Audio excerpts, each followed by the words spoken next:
বন্ধুরা তাহলে মাছটা মাসিকে দিলাম কাটার জন্য, এবার মাসি কেটে দেবে, কারণ বাড়িতে নিয়ে কাটাবো না, একবারে ডাইরেক্ট রান্না হবে। মাসিকে দিয়ে আমি কাটিয়ে নিই, আপনারা জানেন পাইকপাড়ার থেকে মাছ নিলে।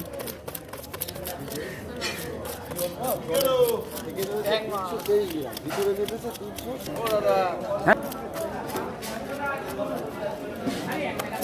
মাথাটা গোটা রাখবা মাসি, হ্যাঁ, ওটা দুভাগ করার দরকার নেই।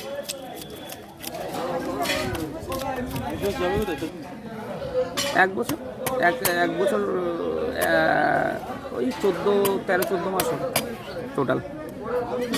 5 মাস লেগেছে, 4-5 মাস লেগেছে ইয়ে হচ্ছে। বন্ধুরা তাহলে মাসি মাছটা কেটে দিচ্ছে। আর মাছটা আমি তারকদার কাছ থেকে নিলাম, আপনারা দেখলেন 750 গ্রাম মাছটা হয়েছে, 200 টাকা কিলো নিয়েছে। তো বড় বড়ই পিস করে নেব। আর মাথাটা মাসি